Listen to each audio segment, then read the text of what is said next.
வணக்கம் மக்களே, நான் உங்கள் சித்தேஸ்வர். சில பேர் ரைக்கி, பிராணிக் ஹீலிங் இந்த மாதிரி நிறையா ஹீலிங் மெத்தட்ஸ்லாம் ப்ராக்டிஸ் பண்ணிருப்பீங்க. அண்ட் இன்னும் சில பேர் இதெல்லாம் சும்மா தான் அப்படின்னு சொல்லிட்டு சுற்றிட்டு இருப்பாங்க. ஸோ இது உங்கள் 2 பேருக்கான வீடியோ தான். சப்போஸ் நீங்கள் ஹீலிங்லாம் ப்ராக்டிஸ் பண்ணுறீங்கன்னா இந்த வீடியோ உங்களுக்கு ஒரு பூஸ்ட் பண்ணுற மாதிரியான ஒரு வீடியோவாக இருக்கும்.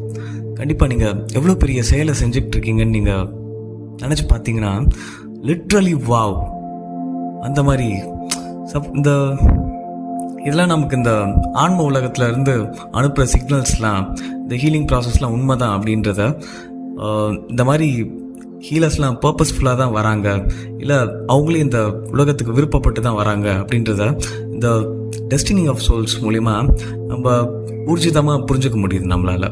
நம்ம டாக்டர் மைக்கேல் நியூட்டன் அவர் கேள்வி அவருக்குள்ளே மண்டக்குள்ளே போட்டுக்கிட்டே இருக்காரு. அதாவது பிறப்பு இறப்புன்றது இந்த சைக்கிள் தொடர்ந்து நடந்துக்கிட்டே இருக்கு. இந்த உலகத்தில் வாழும்போது நிறையா விஷயங்கள் நம்ம அனுபவிக்கிறோம்.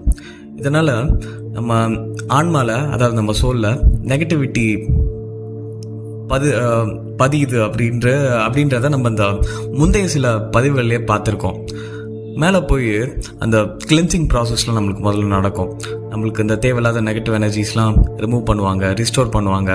இதுக்காக அங்கே மேலே ஹீலர்ஸ்லாம் இருப்பாங்க அப்படின்லாம் நம்ம பார்த்துருப்போம். அப்போ மேலே ஆன்ம உலகத்தில் ஹீலர்ஸாக இருக்கிறவங்க கண்டிப்பாக பூமியில் பிறப்பெடுக்கும் போது அப்போ அந்த ஹீலிங் அவங்களுக்கு ஞாபகம் இருக்கணும்ல. ஸோ இதுதான் நம்ம டாக்டரோட கேள்வி. இப்போ இதை கிளியர் பண்ணுற மாதிரி ஒரு பேஷண்ட் அவர்கிட்ட வராங்க. அவங்க ஒரு பெண்ணு, ஆன்ம உலகத்தில் அவங்க பேர் புரியன். ஸோ இவங்க இப்போ ரைக்கி அப்புறம் சில ஹீலிங் மெத்தட்ஸ்லாம் ப்ராக்டிஸ் பண்ணிகிட்டு இருக்காங்க. ஸோ அவங்க ஒரு சிட்டிங் அவங்க ஹீலிங் கொடுத்தாலே மற்றவங்களுக்கு நிறையா வித்தியாசம் தெரியுமா.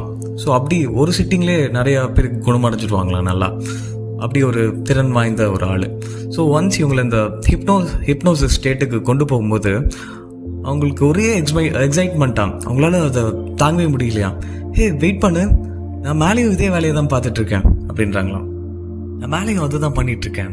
ஹீலிங் பண்ணுறது தான் நானும் என்னோடய ஃப்ரெண்ட்ஸும் பர்பஸாக எடுத்து இங்கே பிறந்திருக்கோம். இப்போ தான் எனக்கு எல்லாம் புரியுது. என்னோடய வாழ்க்கையில் இதெல்லாம் என்னால் எப்படி ஈஸியாக புரிஞ்சுக்க முடியுதுன்றது இப்போ தான் புரியுது அப்படின்னு ரொம்ப எக்ஸைட்மெண்ட் ஆகிறாங்க. அங்கே ஆன்ம உலகத்தில் ஹெல்ப் பண்ணது மட்டும் இல்லாமல் பூமிக்கு பிறப்பெடுத்து வந்து இந்த ஹெல்ப் பண்ணுறவங்களுக்கு எங்களை நாங்களே டிரான்ஸ்ஃபார்மர்ஸ் அப்படின்னு சொல்லிக்கிறோம்.